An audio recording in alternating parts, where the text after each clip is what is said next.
Hi everyone and welcome to 1/6 Figure Focus, and in this episode we're going to take a look at Luke Skywalker Deluxe version from The Mandalorian. Let's get started.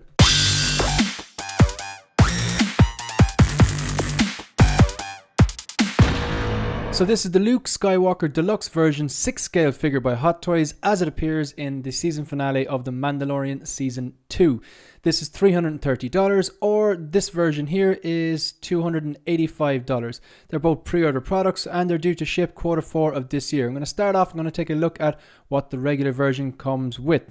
So this is based on Mark Hamill's likeness as he appears in The Mandalorian, the last episode, the season finale of it. One of my favorite pieces of Star Wars media I've ever seen. In fact, a lot of the stuff that happened in Season 2 go down as some of the best Star Wars media I've ever seen. I've mentioned before on the channel, I'm an original trilogy fan, Rogue One and The Mandalorian. That's pretty much Star Wars for me. So, what does it come with? Obviously, it comes with Luke. Now, what I like about this is I do not have a Luke Skywalker in my collection.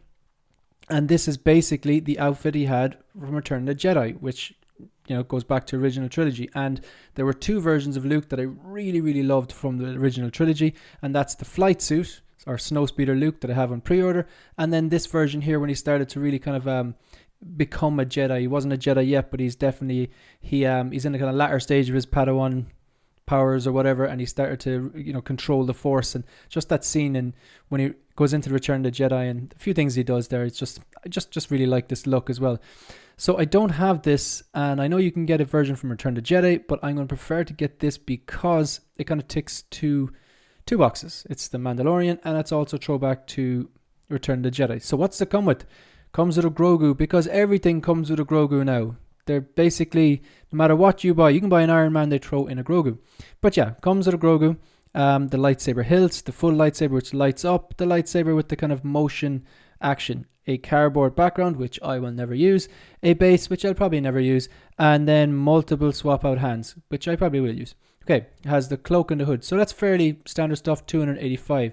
Now we're just going to take a look at the deluxe version, which is the one I will always tend to lean towards. Alright, what's he coming? What's the difference? So you have everything before. You got the head sculpt, got the cloak, all the stuff I mentioned just 2 minutes ago, but it comes with this. So this is a Dark Trooper. So it's the kind of a stormtrooper, but it's robotic. And it's a kind of one that he looks that he's just force crushed and sliced in half. This is a nice touch. I know you can get the full version, which I'm not going to get, but this is a nice touch, and it's what's the difference then? So that's you're talking another $45. Yeah, I think this is a do, but I'll go through some of the different parts of it.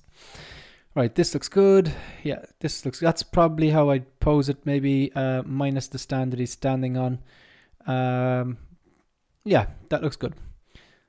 Now, one or two gripes with this.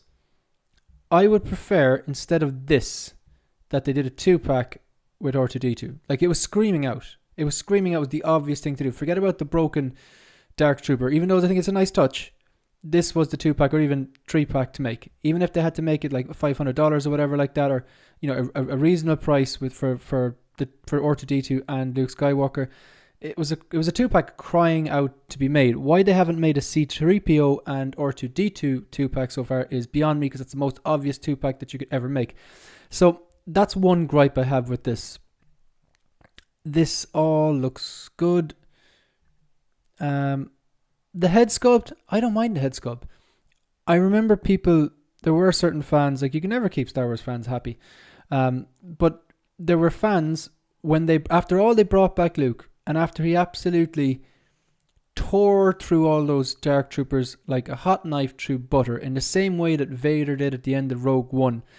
You saw the X-Wing, you saw R2-D2, you saw Luke, peak Luke. We'd never seen that before. Okay, we'd never really seen him like unleash the fury on characters before, because he was just becoming a Jedi at the end of Return of the Jedi, and then we're not going to talk about the sequels. But like this head sculpt, I think this is good. I think it looks like what he looked like in that, and I thought the CGI was quite good. It wasn't perfect, fine, it wasn't perfect, but it still was good. You brought back the character, you knew who it was. I definitely wasn't complaining about that. It was good. It was nostalgia. It had it all. So I think this is good. This is what he looked like in The Mandalorian. Maybe it's not exactly what Mark Hamill looks like in Return of the Jedi or whatever, but I think this is a solid head sculpt. Yeah, that's something along the lines of the way I would pose that, or even like that. That looks great. Yeah, so I'm thinking I'm going to wrap this up. In conclusion, yeah, I have no problem with the head sculpt. He's a bit of a Lego head. Okay, I'll give him that. It's a bit of, it looks like the hair just like clips on. Yeah, but look, apart from that, yeah, this is a do. I don't have a Jedi Luke in my collection, and this is definitely going to happen. So yeah, I'm looking forward to getting this. I'm looking forward to adding to the collection and taking some photos. And if you haven't already, go over to Instagram and go to @16figureFocus. Follow there and you can see some of my 6-scale photography. So I'm looking forward to getting this, posing up and taking a few photos.